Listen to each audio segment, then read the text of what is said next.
watching, but I am going to be addressing some review comments on Gather.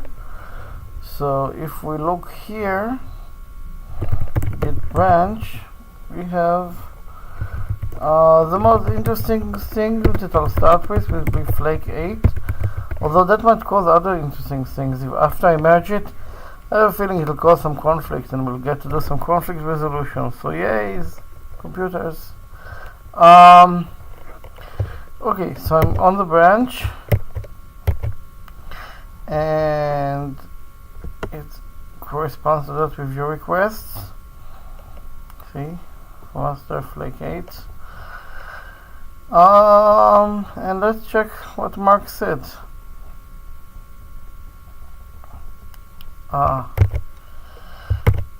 He seems to think I've missed a word.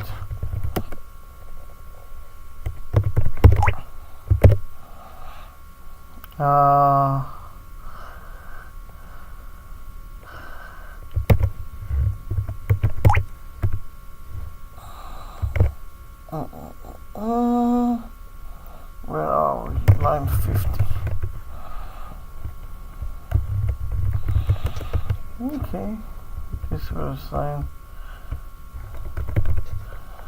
I usually tend to leave these connecting words out, and it's quite possible this is not making anything any better. This is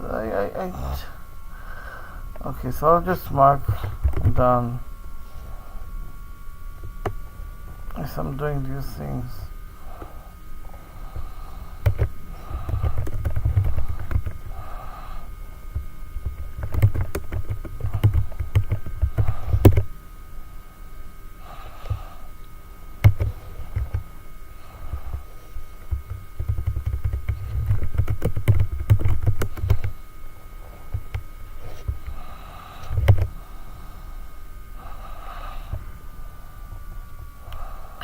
Okay, so done. I might be spamming Mark, but I'm counting on the fact that he should probably have some software to deal with that on his end. Venusian callback.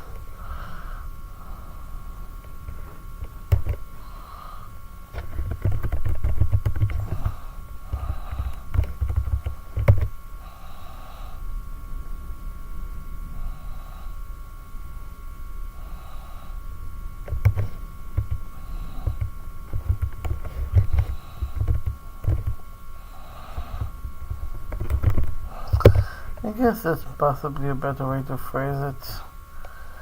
I'm just gonna accept anything that I don't think is obviously bad, because I'll just assume that the perspective of someone else reading it is useful.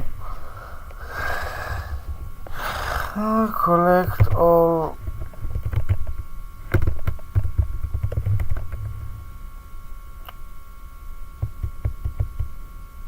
but it's not true that these are callables. No, that's actually a mistake.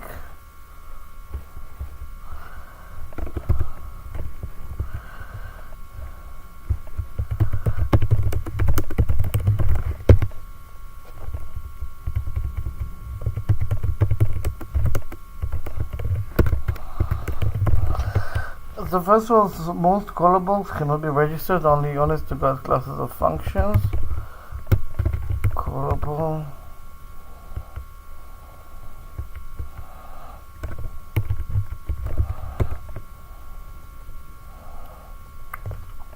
So what does assume that what you've registered is a callable, but collect all registered functions or classes.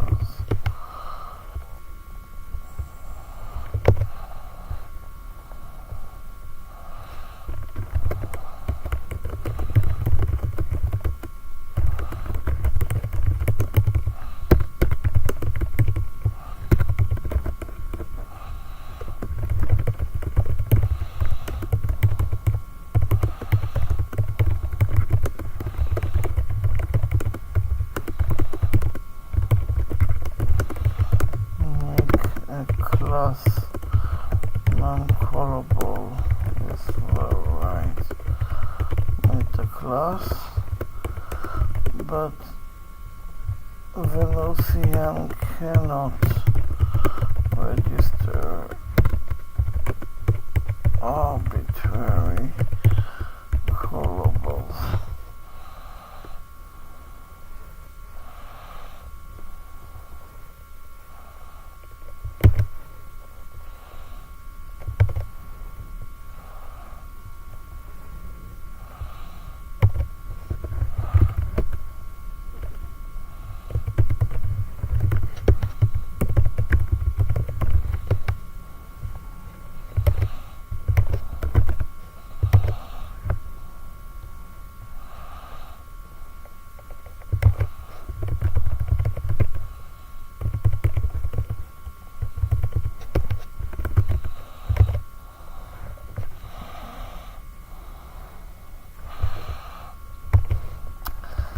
I guess it kind of feels bad to remove it because it is necessary in theory for Python 3 support, but I guess he has a point. If you don't use it, you don't need it.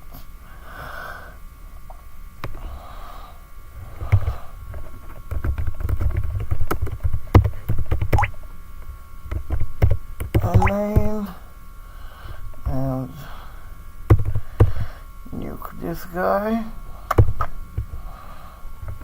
Okay, and I think that this is good.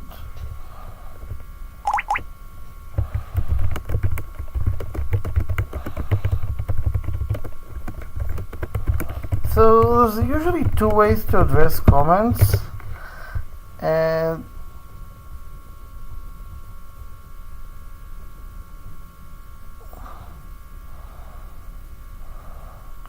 interesting. I'll check what the conflicts are, so that's gonna be interesting.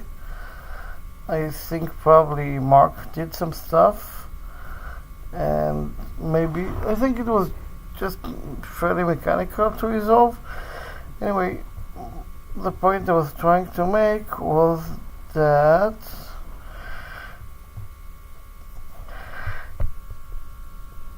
since Mark approved and said please address and merge, he trusts me that like I'm gonna figure out exactly how to make these changes, and it doesn't have to go through a review again. So now we'll do checkout master. Checkout flake 8. Git rebase flake master, and yep, we have a conflict in SRC gather test commands, and let's check.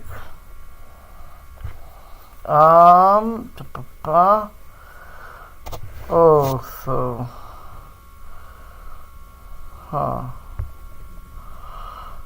real name asset equal collected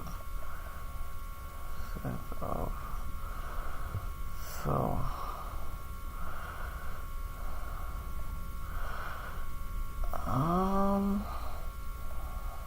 honestly I'm not really sure what Mark touched,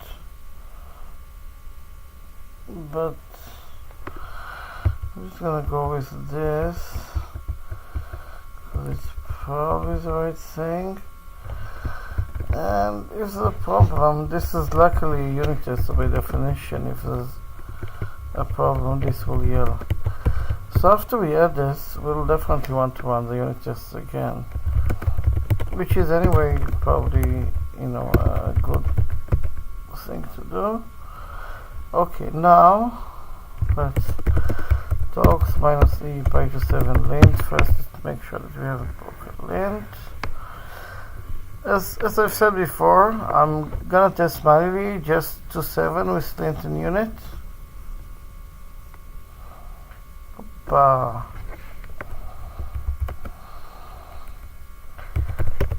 Gather API, and as you can see, these types of small fixes, you see it's 103, 100. It was kind of already close to being rejected. So, and fair enough. S.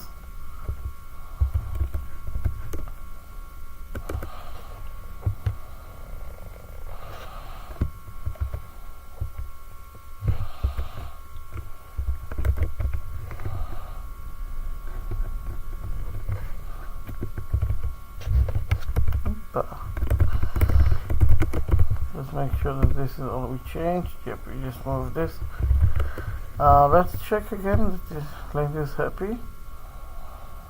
And usually that's the way I like those things. I make all the changes and then I check that they've passed, because it's easier to make the changes again, and rather than running it over and over and find all the minor things that it complains about. You want to get to a stable state. Fix line length lint.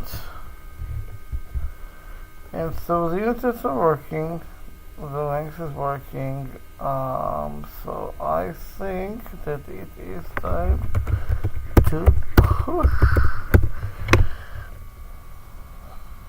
up.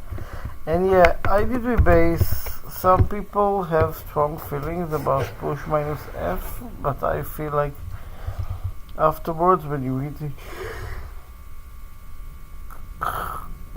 the history, it tends to make no sense at all. So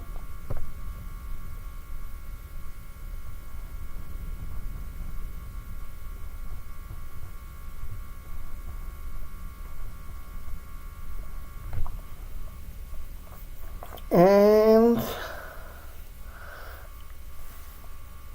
I am gonna wait for the checks to pass. It should be pretty fast. You know, this is like one of those things where 90% of the time, this is all of it is good, and you know, clearly I tested it locally. But the 1% of the time that it fails, it is so useful that waiting those extra 2 minutes before merging is extremely useful. Now, some people turn it off on a push. I should probably turn it off on a push. The nice thing of not turning it off on a push is that you get feedback on bunches before you PR them. And then you can always PR with a work in progress type, but then you need a little bit of like standard queries, and it's worth it in bigger projects, obviously. And okay, all these tests are running, so we'll start looking at some. I am almost sure that this is gonna be green because I've tested it locally. The push was green, the push and the I've just rebased, so the push and the PR should be literally the same code.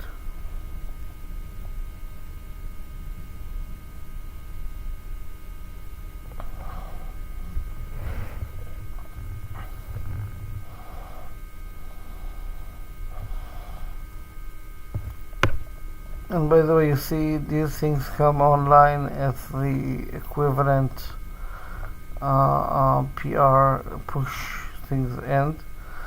So Travis basically tries to be fair among open source projects. So you get like a constant, at any given time, it will be more or less constant amount of workers, and they're going to be divided among everything you want. And those trade-offs is to oversplitting and undersplitting. I usually believe in bias in the direction of splitting. Some disagree, but I think in general it tends to take advantage of Travis's resources better, especially if you don't use what they call sudo stuff, which means you can run a container, which means your boot is fast, so you end up not paying a lot of time for boot. You can see that like my unit tests fine in 40 seconds, and that includes the boot overhead, I think. So actually, I'm not sure. If any of you know whether it includes the boot overhead or not, please feel free to send me a comment on Twitter or something. Okay, come on. Yeah, so as you can see, this was a pretty safe change. I didn't do anything, really dangerous. So I'm just going through the motions here, making sure that this works. But like I said, at the time you're sure that everything is gonna work is exactly the time some random functional tests suddenly find like the weird bug that you put in. So it is very useful.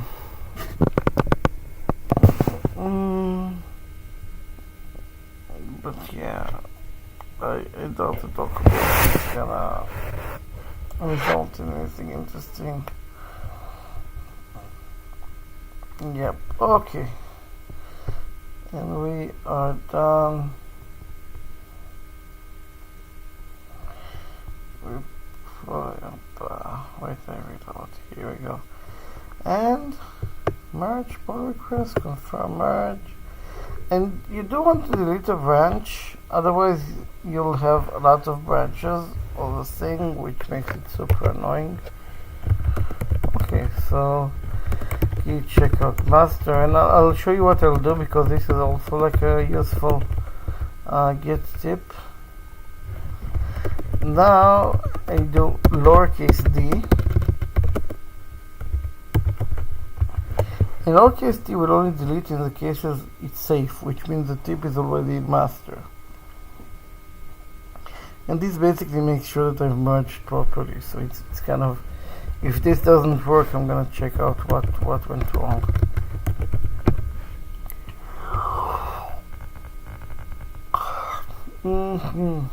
Okay, so I think, so this concludes this guy. Okay, so now we should only have 2 open pull requests. Code of conduct, yes, I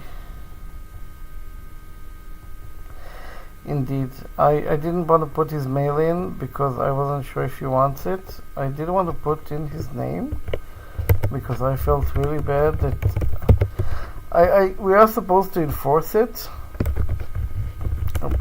Git checkout code of conduct. Yeah, I really should have rejected his first PR with saying, please add your name to the contributors, and then he would have done it. But having not done it, it definitely felt bad to deny Mark credit. Is that his only comment? Yeah, and I think Mark has the same mindset as me. He was a big proponent of the code of conduct when we added it to the Peninsula Meetup group, so I knew that I have an ally here. Please add Mark's email.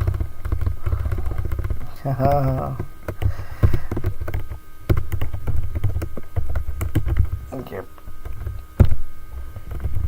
Stupid bash trick, but hey, why not?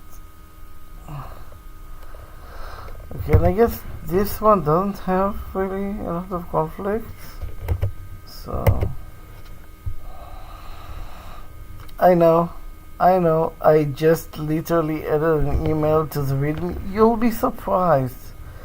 Suddenly the readme caused a problem in the setup, and it's a whole thing. So like I said, best to take those 2 minutes, because the one time you cause a problem, it takes like hours of Git surgery to recover from. Nobody enjoys that. So advertised, it's not such a high cost, but it does look annoying. I hope I can entertain you, I guess, by showing you the Travis things. Come on, Travis, do your thing.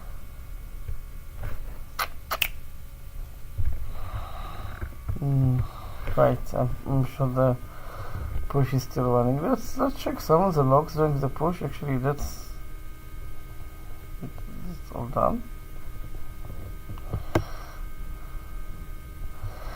Yeah, I thought it might be out of date. This is very dangerous, these things. So a little bit of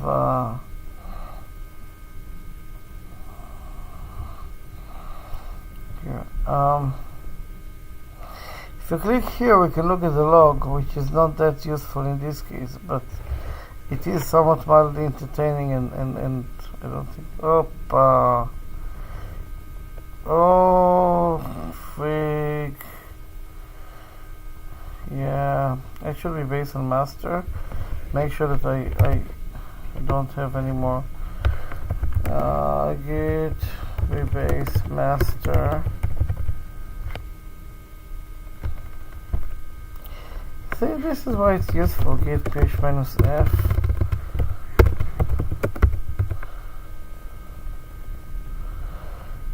I might have removed. So see, gather test. Just command.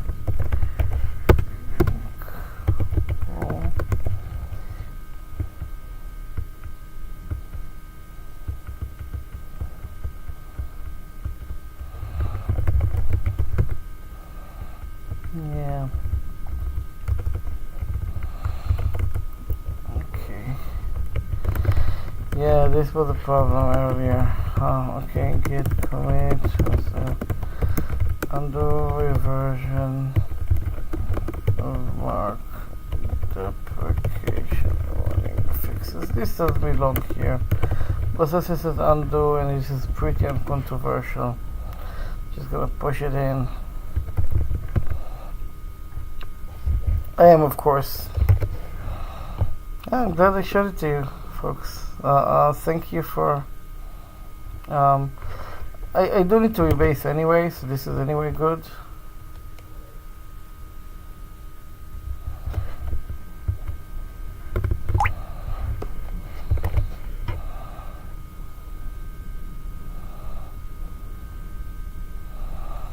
But now we've restarted the clock on this guy. Sad, but that's the day of life. Yeah, I should probably see if I can get tests to fail on deprecation. Just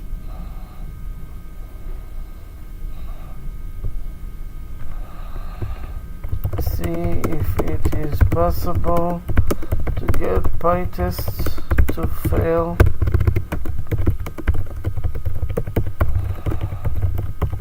Because honestly, it's a test, right?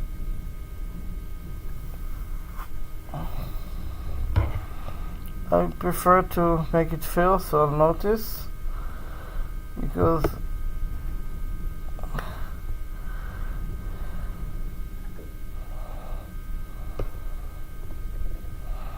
the meantime I can close the code of conduct one. It's good, mark is closed. Don't need to give any further details because I already gave details. If you want to look at this in the here we go. Should probably remove the label as well of them.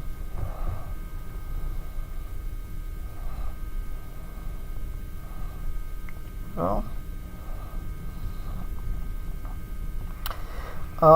so because I referenced it, it has a link to the PR, so all the details. Oh, I should have closed it. I should have closed the other one, the Flake 8. Huh.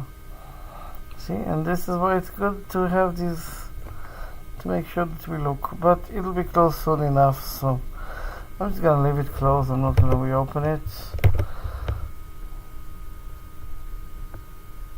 Because anyway, I'm gonna merge it soon enough. Well, maybe I should reopen it. Here we go, 15.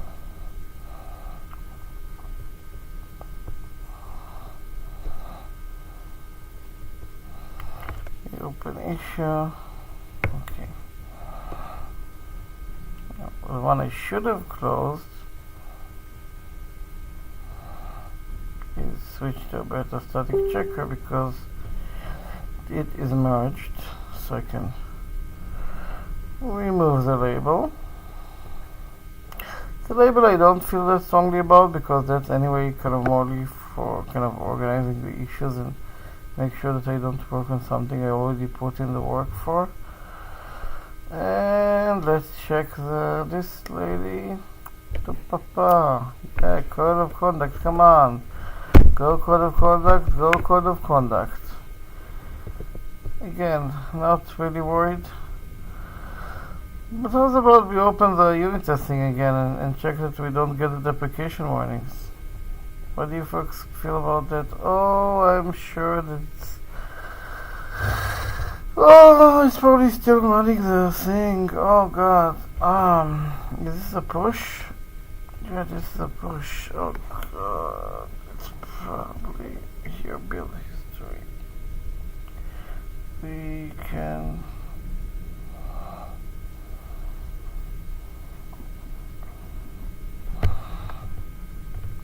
we've unfortunately we're kind of really taking advantage of Travis's generosity here, so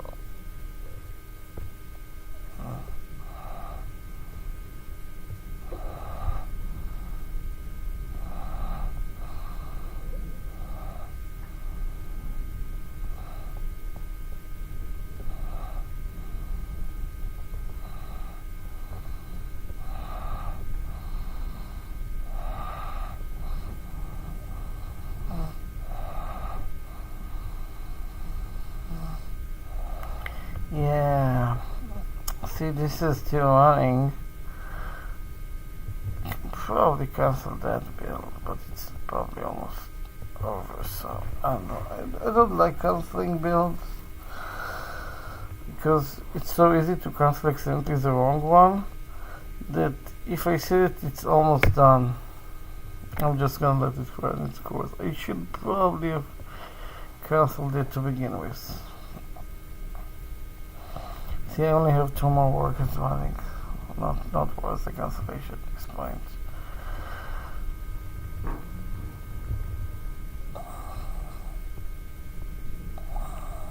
So I'm guessing at least a bunch is starting to run.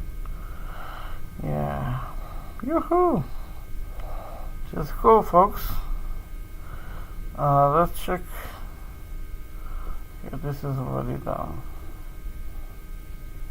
Oh, seriously? Come on.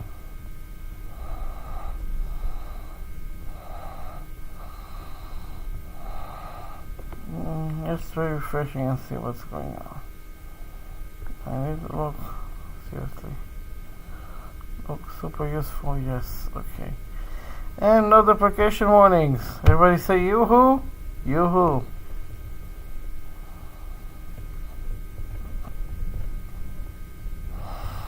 And we're off to the races, yes. This feels very nice, I like it.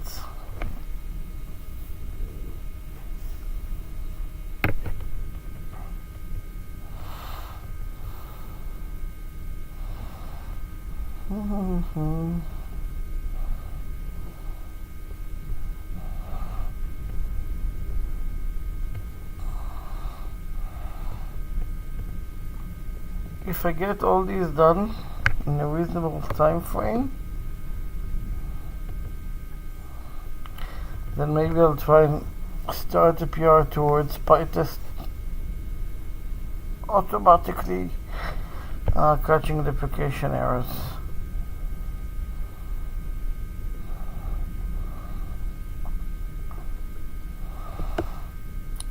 But of course, Travis rules us all with an iron fist of resource allocation, so but I think that's there's like few enough workers that the PR probably started running, so let's switch to the important view. Yeah. Oh yeah, Python 2.7 units. It's moving full speed friggin' ahead. Oh yeah. We are so close I can test it. You know, as we all remember, the functional test takes like about a minute. So I guess I'll be talking to you guys and for another minute. Here we go. Really? Travis, this was so bad. So bad. Why are you doing this? Why aren't you caching the release key? Okay, so you can see this is all working. Yeah. And unfortunately, it's like the most boring progress log to see because most of the progress log is auto freaking update. I can't believe that. Why? How? Why not have a Docker image that's already updated? Wouldn't that be faster?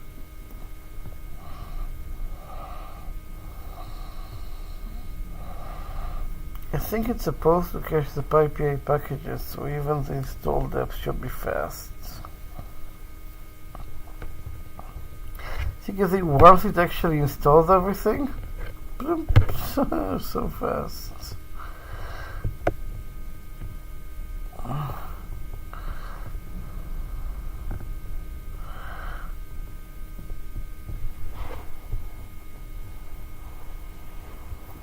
It's clearly the most useful way to. Why not have a Docker machine that's already up to date? How is it? Am I just not using container images? That's why I'm getting punished, although even getting VMs. Why are you using ancient pip? Why are you using ancient versions of everything? Why are you doing this to me, Travis? Why? So sometimes it's good not to look at things. Is the conclusion that we have arrived at today? Oh, the functional test still going strong, hey guys. And again, as you can see, the most intense thing is like literally a git fetch operation.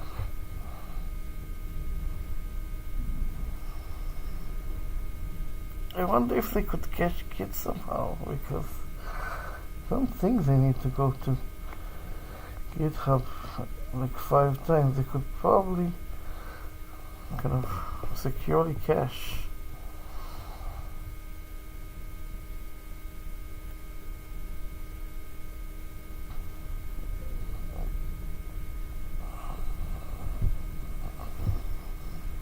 The proof just by doing checkout and then pushes and then checking to see if they have the committers.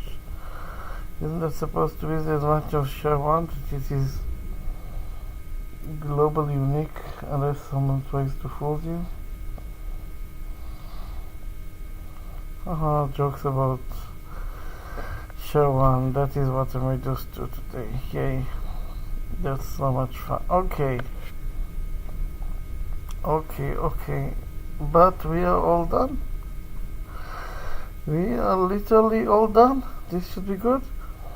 Yeah, so let's merge it. Code of conduct, yes. I'm very happy. This is an important thing to me. I really should have thought of it when I started the project. I have no excuse. I knew about it. I've added to other things. No code of conduct. Awesome.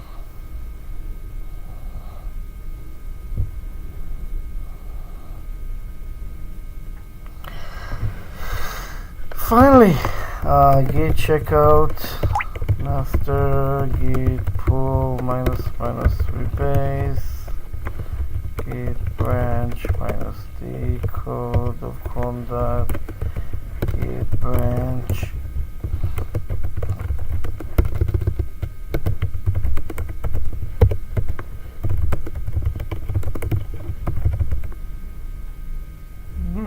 And as I've foreseen, I do have a conflict here. I think it's gonna be a pretty minor conflict. Yeah, what's going on here? I think that there was like a space addition here. So we'll keep the space from here.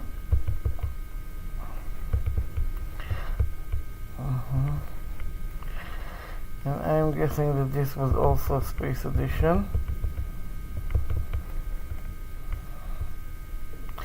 And another space addition. Oh, I love this so much.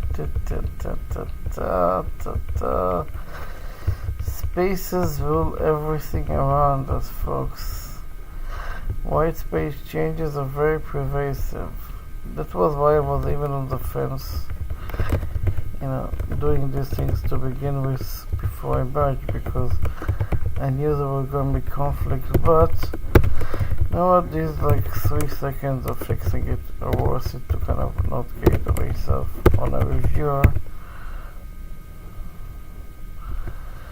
Okay, now let's make sure that the test still runs. I'm not gonna check lint because, I should probably, because I did make lint related changes. Okay, so pi to 7 unit, pi to 7 length, go.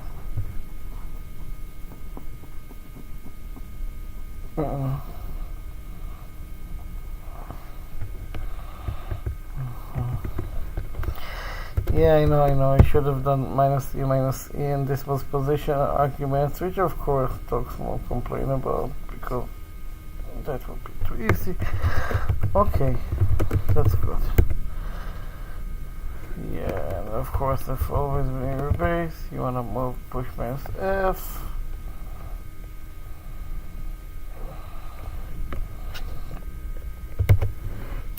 And the joy of waiting for Travis, yes folks, again.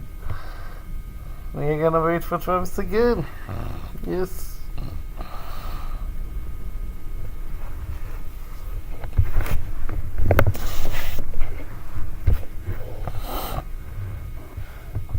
But we are so close to having... let's see about the issues. So...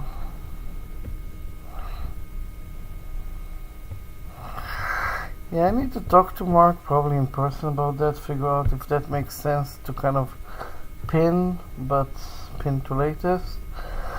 And this is something that I kind of really need more time than these sessions usually allow to really think about kind of how to progressively build something and kind of showcase the usefulness of that.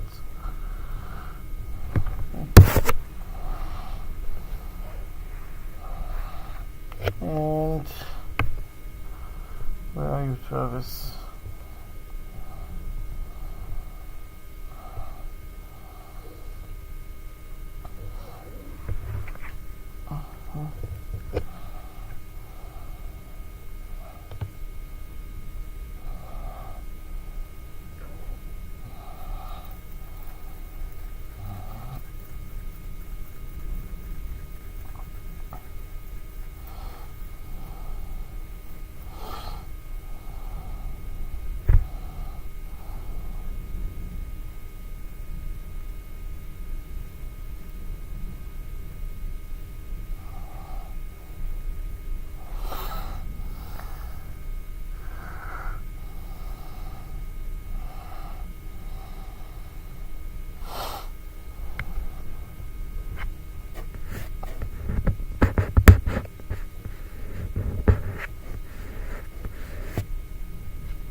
Yep.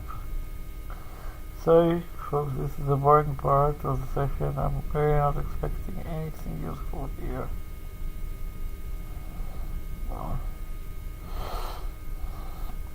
So I guess we got a bit of lull.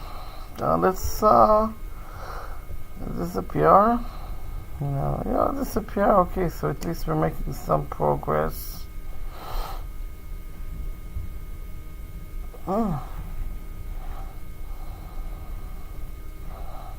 Is the PR finished? No, of course not. Just still just people finished, but look, all the builds are running, so.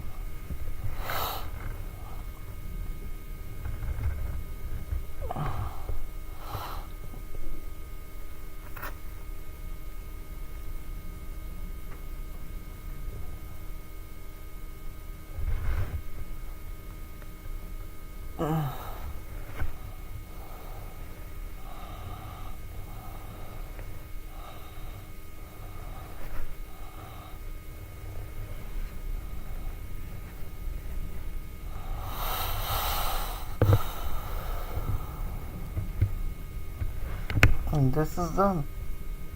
I think quite possibly. Oh, of course not.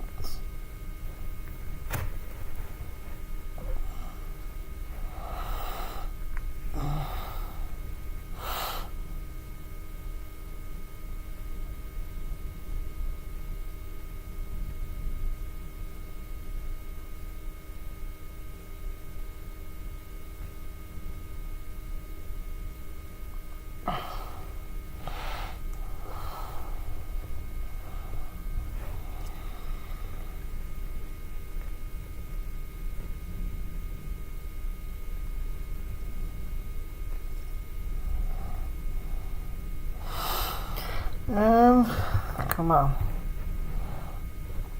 Really? No, yeah, yes, this make. Well, this is technically running command that I told it to run.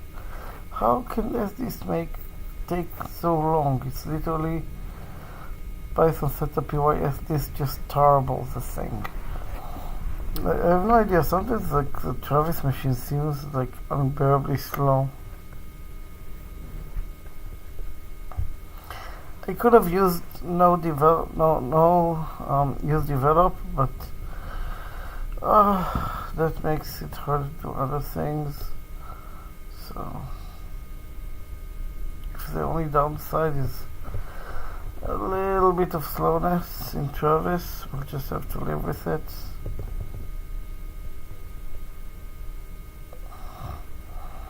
So this is taking a really long time. It's not usual for it to run that long. I'm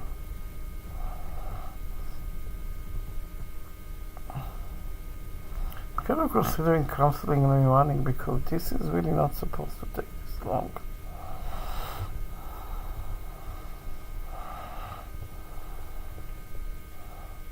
Yeah. Download error. Network is unreachable, of course. At least it fails faster.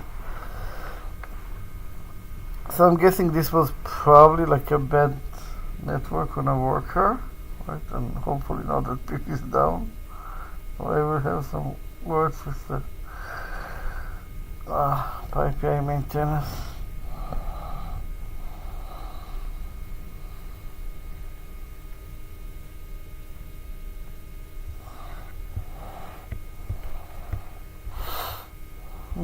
Come on.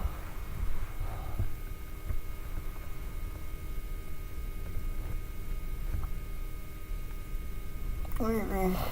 Why do we need that? Why? Why do we do that? It's so bad. Everything about it is so bad.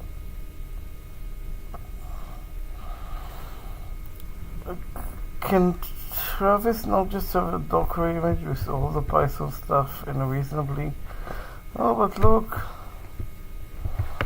it's all done. So sometimes you just gotta rerun something if it looks like it's a stupid CI issue. But what does that mean for us? Is the pull request ready? It is.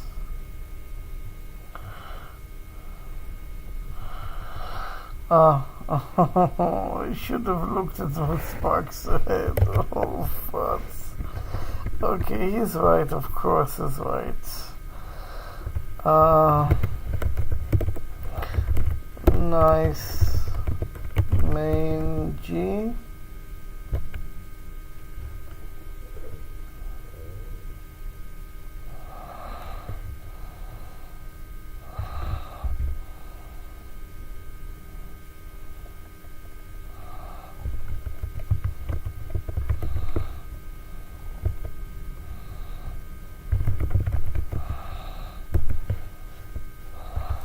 This was possibly a more subtle change, so we will run the unit.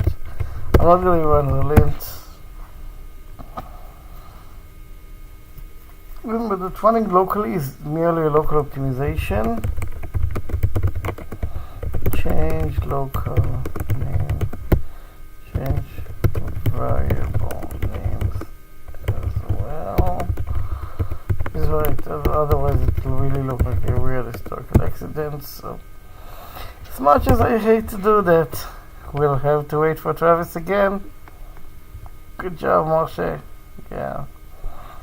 I guess the lesson that we learned today is that always make sure to look at the details of the approval, because there will be comments there that you might want to address one way or the other. In general, you want to address every comment, and almost always a comment should result in a code change, because think about it this way: the code sparked that comment. That means that it is a reasonable reaction for someone who's seeing that code. So if you think that this comment does not apply, and you think there is a logic for why you did this correctly here, then you want to maybe add a comment or change it. In general, you should be biased to making some change for every comment, because the reviewer thought that this didn't make sense or that this could be done better. And even if you disagree, probably the explanation of the disagreement, if you think of comments as explaining why, not what, this is exactly a why comment, right? Like, why did you disagree? Why did you choose to do it this way when there were two, at least a priori, equally valid ways to do it? Right. Even if you want to mention specifically, yes, this other way exists, but I did not see what it gives me, that is a useful thing for someone to see in the comments when they wondering whether to make those changes or sweeping through the file. And I think this is just a long-winded explanation to explain where I find myself again in the somewhat unenviable position of waiting for Travis. I think I won't have time for the PI tests. This was a fairly mechanical thing, but I think we also learned, hopefully, some good lessons about workflows. And yes, this is a small project, but first, this is a production project. We actually use it at work for production, for something that basically everybody at Shopkick relies on. And B, it is good to, respect your project and do those things, because you never know when it's gonna start being production. The only way to not having production is build explicit prototype, and ideally you don't want to spend that long as just a prototype, unless it is really supposed to be just games, in which case, if you're writing a proof of concept, if you're kind of doing exploration, if you're just kind of learning programming technique, of course, YOLO it up. But if this is something that is meant to be useful in more ways than just learning about something for you or for your readers, then you should basically max out the respect. because that is not respect for computers. There's no computers are not more intelligent. That is respect for human beings, who you have literally just told, this is something good, go and use it, and you want to respect those people. And the way to show respect for people is to follow best practices. So if there is a problem, you have done all you can to prevent it.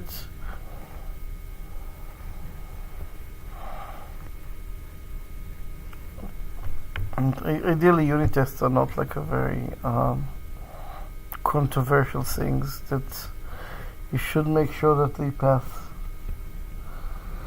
As always, the only sensible number is 100%, because nobody can remember the difference between 95% and 94%, and people start asking of what. If there's a unit test that's not useful, mark it as not supposed to pass. If there's a line that's not supposed to be covered, mark it as no coverage. It's explicit in the code what's going on.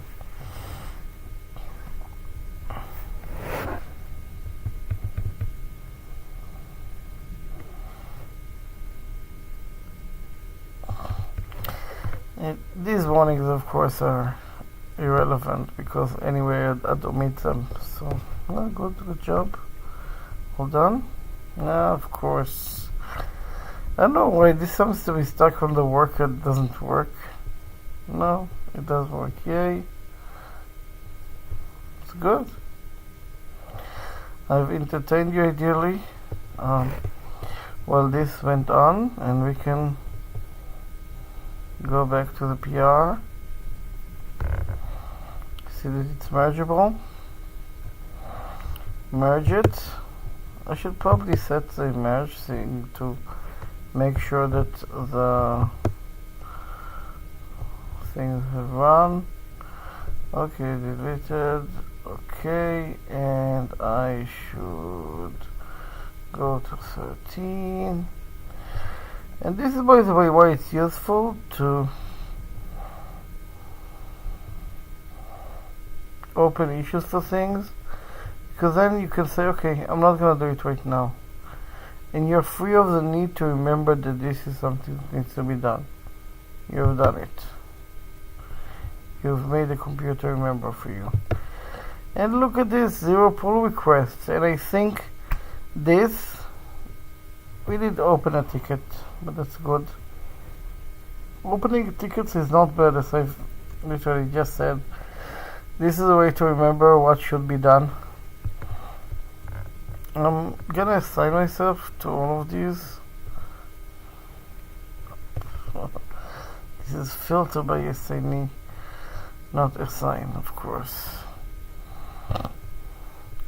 And the reason is again, if you don't assign myself to these, I lose track of them. So if Mark wants to take some over, he'll just tell me. But I don't like having tickets that are not assigned to anyone. And I think with that, I'm gonna be waving bye. It was a lot of fun. Thank you all. Here we go. Stop streaming. Where are you?